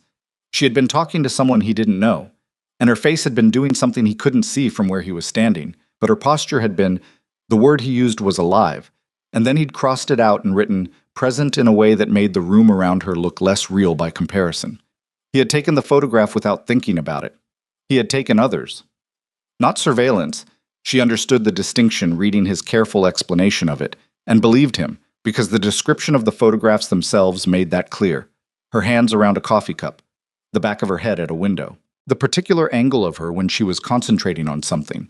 A dozen photographs over 3 years, developed in the darkroom he'd had built in the basement for the architecture project and never mentioned to anyone. He wrote, "I am telling you this because you deserve to know the full inventory of what I did and didn't do. I watched you for 3 years, and I didn't tell you because I didn't know what telling you would mean. I'm telling you now because not telling you anymore is its own kind of dishonesty, and I've been dishonest enough." The 4th page was short. He wrote, "I'm not asking you to forgive the sentence. I'm not asking you to come back. I'm asking you to know that what happened in this house over the last few weeks was not something I manufactured. I don't know how to manufacture it. I've spent my adult life being very good at managing situations, and I was not managing you. I was Failing, mostly. At knowing what to do with something I hadn't planned for. The sentence at the club was a failure. The evening in the kitchen was not. Both of those are true at the same time, and I don't know how to reconcile them except to tell you both. He had signed it with his first name only. Charlotte sat with the 4 pages in her lap for a long time. The house was quiet around her. Somewhere below, she could hear the faint sounds of it settling. The radiator, a door, the particular vocabulary of a building at night. She had lived in this house for 3 years and learned its sounds the way you learn the sounds of any place you sleep in regularly without meaning to. The way the body absorbs information the mind doesn't bother to file. She thought about a dark room in the basement she'd never known existed. She thought about a man standing in a doorway at 6 in the morning and retreating upstairs without making coffee. She thought about the fennel, about the dish towel, about the painting in blues and grays, and the quiet specific way he'd said it looked like something felt instead of made. She folded the pages back into their original creases. She put them in the envelope. She put the envelope in the front pocket of her carry-on bag where she would be able to reach it on the plane. Then she lay down on top of the covers with her shoes still on and closed her eyes. She didn't sleep. She didn't expect to. But she lay there in the quiet and let everything sit where it was without trying to reorganize it, which was its own kind of rest. At 5:30 in the morning, she got up, washed her face, changed her clothes. She went downstairs. He was already in the kitchen. She hadn't expected that either. It was too early even for him, and for a moment she stood in the doorway the way he had stood, once, watching her, before she moved into the room. He had made coffee. 2 cups, already poured, the way she'd done the morning she'd read about Vitelli in the cab. Something about the symmetry of that settled into her ribs. She sat down. She took the cup. "I read it," she said. He was standing at the counter. He turned slightly, not fully, and nodded once. "The photographs," she said. "Yes." "Where are they?" He was quiet for a moment. Then he went out of the kitchen and came back 2 minutes later with a flat, unmarked envelope. He set it on the table in front of her and stepped back. She opened it. There were 11 photographs. Small, the way film photographs are. Actual size, not enlarged, with the slight grain and particular warmth of the medium that digital doesn't replicate. She went through them slowly. She had never seen herself the way these photographs saw her. Not because they were flattering, some of them weren't exactly, in the conventional sense, but they were specific. Each one was specific in the way that means someone was paying attention to the thing itself and not the idea of the thing. Her hands were in 3 of them, which she found difficult to look at for reasons she couldn't entirely articulate. Her hands doing ordinary things, holding a cup, turned palm up on a table, pressed flat against a window. The one of the back of her head at the window was the last one. She stared at it. It was from this house. The window in the upstairs hallway. She recognized the particular proportions of it, the way the light hit the glass. She didn't know when he'd taken it. She didn't remember standing there, but she was standing there in the photograph, looking out at something the photograph couldn't show. And the quality of her in it was, she searched for what she meant, private. Not exposed, private. Like something he'd been trusted with rather than taken. She put the photographs back in the envelope. She left the envelope on the table. "Keep them," she said. "I'll see them again when I come back." The silence that followed had weight. Not uncomfortable weight, the weight of something acknowledged. "When you come back," he said. Not a question. Something more careful than a question. 2 months, she said. "We said 2 months." "Yes." She drank her coffee. He stood at the counter. The kitchen was gray with early morning, and outside Chicago was doing its slow winter startup, the city reluctant, always, to begin another day in November. "What will you do?" she asked. Actually, with the 2 months. He was quiet for long enough that she knew he'd thought about it already. "There's a therapist Rourke's been suggesting for 2 years. I've been finding reasons not to go." He paused. "I'm going to stop finding reasons." She looked at him. "And I'm going to call my brother," he said. "Daniel. We haven't spoken in 18 months. I've been constructing reasons why the next call should come from him. I'm going to stop." She remembered him telling her about Daniel on the rainy Wednesday, the brother who'd stopped speaking to him. She'd stored it alongside the fennel and the dish towel and the 14-year-old who'd walked into a meeting he wasn't supposed to see. All the pieces of a person she'd been accumulating without acknowledging she was collecting them. "What will you say to him?" she asked. "I don't know yet." He looked at his coffee. "Something honest." The way you keep asking me to do things." She almost said something then, something that lived in the warmth she'd been keeping carefully in its compartment. She held it back, not because she didn't mean it, but because it needed the 2 months more than it needed to be said right now. Some things are smaller than they should be when they're said too soon. She finished her coffee. She picked up her bags. He drove her to the airport in the gray morning with the heat on and the radio off, and neither of them filled the silence with things that didn't need saying. It was the most companionable silence she'd experienced in 3 years of living alongside him, which told her something about the distance they'd traveled in the past few weeks, and she sat with that without examining it too closely. At the departures curb, he got out of the car and took her bags from the trunk. He set them on the sidewalk beside her. He stood in the cold in his coat with his hands at his sides. She looked at him. 2 months, she said. 2 months, he said. She picked up her bags. She went through the doors. She did not look back, because she'd made a decision, and looking back would have made it harder without making it better. And she had learned over a long life of difficult decisions that the kindest thing you can do for yourself is complete them cleanly. She found her gate. She sat down. She put her carry-on under the seat in front of her and felt the envelope in the front pocket and let her hand rest near it for a moment and then took her hand away. She watched the planes through the window. She thought about Montana, about her cousin Darla, who was meeting her at the arrivals gate, who'd been asking her to visit for 4 years and who would not, Charlotte knew, ask too many questions right away, because Darla understood the value of giving people room to arrive.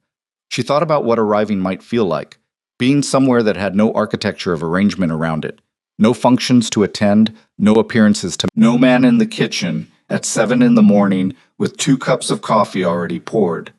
She thought, I need this. Not as a punishment, not as a test. I need to know what I am when I'm not navigating something. The flight boarded. She slept for the first time in days somewhere over Wisconsin, her head against the window and the envelope in the bag under the seat. And the sleep was the specific kind that comes after sustained adrenaline, deep and without dreams, the body collecting what it's owed. She woke up over Montana. The landscape below was extraordinary in the way she'd forgotten landscapes could be. The scale of it, the indifference of it, mountains that did not care at all about Chicago, or arrangements, or sentences delivered in hallways. She pressed her cheek against the cold of the window and looked down and felt something loosen in her chest that had been tightened for so long she'd stopped noticing it. Darla was at the gate with a sign, which Charlotte hadn't expected and which made her laugh for the first time in what felt like a significant number of days. The sign said Charlotte in large letters, and underneath it, in smaller letters, finally. She hugged her cousin for a long time. Darla drove her to the house, a real house, not a mansion, a house that had a porch, and a dog named after a president, and the particular smell of wood smoke and old furniture that means somewhere people actually live. Charlotte sat on the porch on the first afternoon with a cup of tea and the dog's head on her foot and looked at mountains until the light changed. She didn't talk about the marriage for the first 3 days. Darla didn't ask. On the 4th day, Charlotte sat at the kitchen table and told her cousin the whole thing, start to finish. The arrangement, the rainy Wednesday, the pasta, the hallway, the 2 weeks, the dinner with Caruso, the letter with 4 pages, all of it. Darla listened the way she had always listened, completely, without rushing toward a response, letting each thing land before the next one arrived. When Charlotte finished, Darla was quiet for a moment. Do you love him? She asked. Charlotte had been waiting for the question and still didn't have a clean answer. I don't know what I've had time to become, she said. That's the problem. Every version of us has been inside a situation. I've never known him when nothing was happening. That's fair, Darla said. But, Charlotte said and stopped. But, Darla said. But the photographs, Charlotte said. He took photographs of my hands. Darla looked at her. He didn't tell me. He wasn't showing me. He just documented me for 3 years because he was paying attention.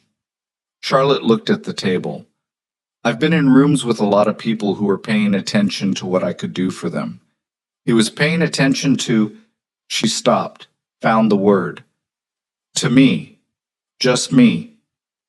Darla reached across the table and put her hand over Charlotte's.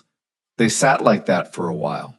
Montana did what Charlotte had needed it to do, which was to give her back the version of herself that existed outside of context. She found her in small things, the particular satisfaction of making coffee in a kitchen that wasn't loaded with meaning, the physical relief of long walks in cold air that smelled like pine and stone, the slow reacquisition of her own thoughts when they weren't organized around navigating someone else's landscape. She called her lawyer in Chicago and began the preliminary work on a new business. Not the old cafe, something different, something she'd been turning over for years. A roaster, small batch, direct trade, the kind of operation that was more warehouse than cafe, but that would eventually supply a dozen independent shops in the city. She spent 3 weeks building the business plan with the same focused energy she'd brought to the cafe 6 years ago, and found that the work felt clear in a way that told her she was thinking correctly again. She did not call Damien. He did not call her. He texted twice. Both times were small things, not declarations, not inquiries. The first was a photograph of the kitchen window on a morning that had clearly snowed overnight. Just the image and no text, sent on the 3rd week. She sat with her phone and looked at the snowy window for a long time, and then put it face down on the table and went back to her business plan. The second was a link to a review of a restaurant that had opened on North Clark, with a 1-sentence note. The chef's from Boston. Thought you'd want to know. She read this at 9 in the morning in Darla's kitchen and felt warmth move through her so specifically and precisely that she had to stand up and go to the window. She texted back, "I'll add it to the list." She stared at her own response for a moment. Then she put her phone away. Week 5, she called Daniel Calloway. She found his number through a contact she'd developed over 3 years of adjacent proximity to the organization's edges. Not a Mafia contact, just a person who knew things, who knew people. She called Daniel directly, not to report or to mediate, but because it had been nagging at her since the morning she'd left. He picked up on the 3rd ring. He had Damien's voice in the lower registers, but a different quality to it, less compressed, less managed. The voice of someone who hadn't spent years flattening the parts of himself that were dangerous to show. "Mrs. Calloway," he said, when she identified herself. Carefully neutral. "Charlotte, please," she said. "I'm calling because I want to tell you something, and I want to tell you directly rather than through anyone else." "All right. Your brother is—" She chose the words with the same care she'd brought to the Crane interview. "He's been doing things differently. I don't know what that means for whatever happened between you. That's not my business. But I wanted you to hear it from someone who has no reason to manage what you think about him." Silence on the line. Enough that she wondered if she'd miscalculated. Then, "How differently?" "He made an appointment," she said, "with a therapist. He went." She knew this because Rourke had told her, through a text that read simply, "He went," which was the most concise and complete message she'd received from anyone in weeks. "And he was going to call you." Was. Is, she corrected herself. "I don't know the timing." Another silence. "Why are you telling me this?" Daniel asked. Not hostile, genuinely asking. "Because the people around him have reasons to manage your perception of him," she said. "And I don't. And I thought you deserved to have one piece of information that wasn't being filtered." She heard him exhale slowly. "He called me last week," Daniel said. She closed her eyes briefly. "Good. It wasn't a good call. It was hard. He's not good at it." "No," she said. "He's not." "But he called," Daniel said. "Yes." She heard something shift in his voice, not resolution, something more tentative than that. The shape of someone deciding whether to take a step that might not support their weight. I'll call him back, he said. I was going to. I needed to think about it. Okay, she said. Charlotte, he said. Yes. Are you coming back? She looked out Darla's kitchen window at the mountains, at the enormous, indifferent, beautiful landscape that had been doing its slow work on her for 5 weeks. Yes, she said. She flew back to Chicago on a Tuesday morning, 2 months and 3 days after she'd left. She hadn't told him the exact date. She'd told him 2 months, and she'd taken 2 months plus 3 days, and the 3 extra days were her own. Not a power move, not a test, just 3 days she needed to be certain that what she was walking back toward was real, and not just the gravitational pull of something familiar. On the last evening in Montana, she sat on the porch with the dog and watched the sun go behind the mountains and thought about what she wanted her life to look like. Not what was practical, not what was available, what she actually wanted. She wanted the roaster. She'd been certain of that for weeks. She wanted Darla, who had given her the gift of uncomplicated presence for 2 months without asking for anything in return, who was a person Charlotte had undervalued for years by being too busy with the logistics of surviving to invest in the people who made surviving worthwhile. She wanted, and this was the part she'd spent the most time with, turning it carefully the way you turn something delicate to find all its sides. She wanted to find out whether what she and Damien had found in the middle of a crisis was something that could exist outside of one. She wanted to know the answer to that question honestly, which meant she had to go back and ask it. She was not going back to the arrangement. She was going back to the question. He was at the airport. She saw him before he saw her. She came through the arrivals gate, and he was standing near the far wall rather than at the gate itself, which was considerate in the way she'd come to recognize his particular brand of consideration. Understated, not performed, doing the thing rather than announcing it.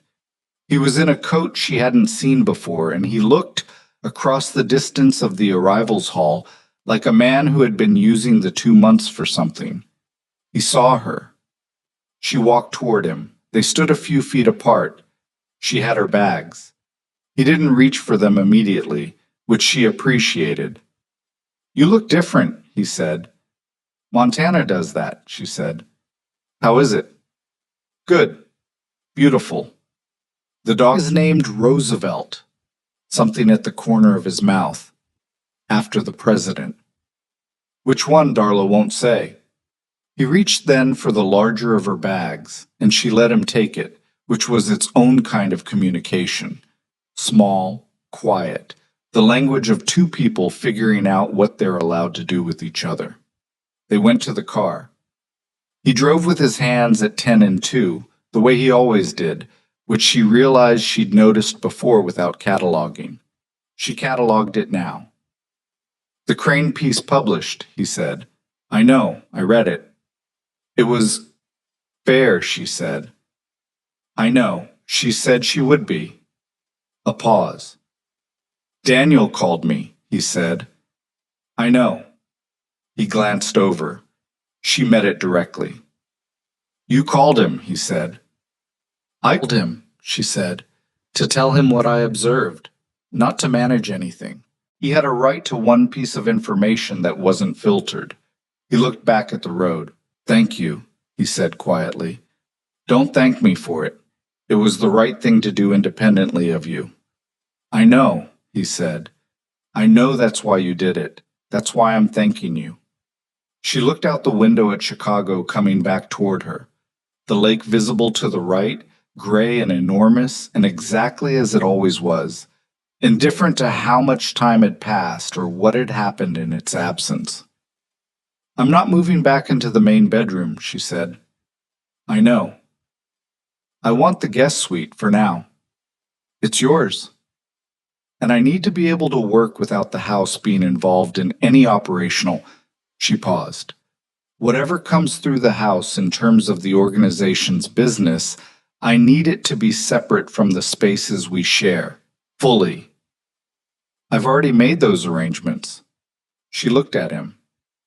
You assumed I was coming back. I hoped, he said. There's a difference. She looked back at the road ahead of them. I'm starting a roaster, she said. Small batch. There's a warehouse space on the west side I've been in contact with the owner about.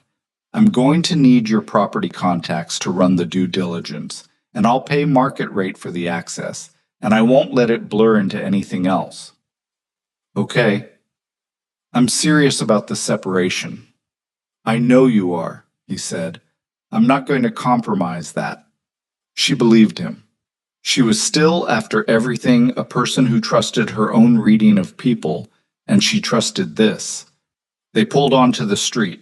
The mansion came into view, lit from within, which meant Rourke or someone had turned the lights on before they arrived. She sat in the passenger seat and looked at the building that had been her address for 3 years and felt the particular strangeness of returning to a place that was both familiar and newly uncertain. What did you do with the 2 months? She asked. All of it, not just the therapy and Daniel. He parked the car. He turned it off. He sat for a moment with his hands still on the wheel. I spent the first 3 weeks figuring out what I actually want the organization to look like in 5 years, he said. There's a version of what my father built that I've been maintaining because I inherited it and hadn't stopped to ask whether it was the version I'd have built myself. He paused. It isn't. What is the version you'd have built? Smaller, he said. More selective. Less built on fear as its primary operating mechanism. He looked at the steering wheel. Fear is efficient in the short term, but it requires constant maintenance, and it produces people like Vitelli who are always waiting for weakness because fear taught them that's the only thing worth watching for. Charlotte thought about this. What happened with Vitelli? She asked. He's gone, Damien said. Not, he looked at her. Not violently. He was given an exit, generous terms. He took them. She nodded. He knew his position wasn't recoverable, Damien said. When Caruso filed opposition, the math was clear. He's in Florida. Permanent? Permanent. She looked at the house. Let's go in, she said. They went in. The kitchen was the same kitchen. She'd expected it to feel strange, and it did, but not in the way she'd anticipated. Not alienating. Strange in the way that coming back to a place always is, the slight mismatch between the remembered version and the present one. He mud coffee. She sat at the table and watched him do it with the particular attention she'd been applying to things since Montana. Unhurried, let it be what it is attention. He set the cup in front of her. He sat down across from her. I went to the gallery, he said, 3 weeks ago. Without a function as an excuse, I just went. What did you see? The painting, he said, the one I told you about. He wrapped both hands around his own cup. I stood in front of it for a long time, and I realized the reason I've been going back to it for 7 years is that I've been trying to understand the feeling, what it was, why the artist made the painting he made instead of something else. He paused. And I understood it this time. I understood it because I've had the same feeling. I know what it is now. Charlotte looked at him across the table. You don't have to say it, she said. I want to, he said, not to pressure anything, just because I told you I was going to stop being dishonest about inventory. Okay, she said. I love you, he said. I have for a long time. I didn't know what to do with it, so I took photographs of your hands and retreated upstairs at 6 in the morning and said the worst possible thing in a room full of men because I was afraid of what it meant that I'd run out of ways to pretend I didn't. The kitchen was very quiet. Charlotte looked at the man across the table from her. She looked at him the way she'd looked at the photographs, specifically without the softening lens of what she wanted to see, just what was there, the tired intelligence of him. The particular stillness that was both his greatest skill and his greatest limitation, and was currently being held very carefully in check so that he wasn't using it to manage this moment. The open quality of his face, which cost him something she understood because she knew enough about him now to know what the alternative looked like. She thought about what she'd said to Darla. I've been in rooms with a lot of people who were paying attention to what I could do for them. She thought about 11 photographs. Small, with the grain of film, her hands in 3 of them. I know, she said. He waited. I'm not there yet, she said. At the word, I need us to be something for a while that isn't inside a crisis. I need to know what we are when nothing is happening. Okay. But I'm here, she said. I came back because I wanted to, because the question matters to me and I want to answer it honestly. She held his gaze. That's not nothing. That's everything, he said.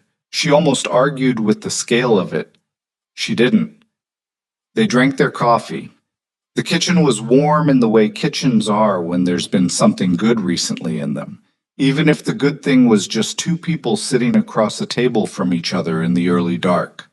Outside Chicago in January, brutal and indifferent and enormous, the lake probably the color of iron tonight, the wind doing what it did to anyone foolish enough to be out in it. Inside, a table, 2 cups, the specific quiet of 2 people who have been through something and are, for the moment, on the other side of it. 3 weeks later, she signed the lease on the warehouse. He came to see it with her, not because she asked, but because she mentioned she was going on Tuesday, and he said, without maneuvering, that he had Tuesday morning free if she wanted company. She said yes because she did.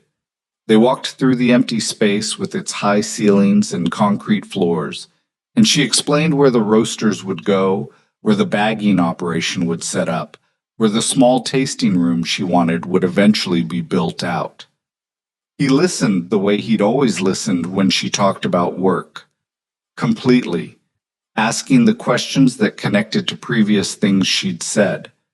At one point, he walked to the far wall and looked up at the windows. Industrial, north-facing, the light coming through them gray and clean. And she watched him look and thought about him standing in a gallery in front of a painting in blues and grays, trying to understand a feeling. Good bones, he said. I know, she said. He turned around. He was standing in the middle of her new enterprise with his hands in his coat pockets and the north-facing light on him and the expression she'd finally found a name for, the one she'd been trying to catalog for months. It was the expression of someone fully present, not managing, not calibrating, just there, in the room, in the moment, paying attention to the specific thing in front of him. She crossed the concrete floor and stood beside him. She didn't take his hand yet. She stood beside him, and they looked at the north-facing windows together, at the gray, clean light coming through. And she felt the specific quality of being next to a person and choosing to be there, which is different from every other way of being next to someone. And she let herself feel it fully without putting it away. I'm going to need a good coffee setup for the tasting room, she said. Obviously, he said, not commercial grade, something thoughtful. I might know someone who has opinions about that. She glanced over at him. Do you? He's very particular about stock. She laughed. It came out easily, without work, the kind that means you've come back to a version of yourself that can do this again. He looked at her when she laughed, the way he had in the kitchen that first night, with the careful quality of someone encountering something they hadn't anticipated, except different from that night. That night had been surprise. This was something that had had time to become familiar and still hadn't lost its effect on him, which is a different and more durable thing. She stopped laughing. They stood in the warehouse with the north-facing light and the smell of concrete and the enormous fact of two people who had arrived at the same place by one of the more improbable routes available. "Okay," she said. "Okay what?" he said. She looked at him, at the full specific inventory of him. "Okay," she said again. "Just that. Just the word." He was still for a moment. Then he took his hands out of his pockets. He reached over and took her hand, not dramatically, not with any of the weight she might have expected the gesture to carry. Just took it, the way you take hold of something you've decided you're not going to put down again. She let him. They stood like that for a while in the empty warehouse. Outside, Chicago continued to be exactly what it was: brutal and cold and enormous, indifferent to the particular small warmth of two people standing in a room holding on. It did not care. They did not need it to.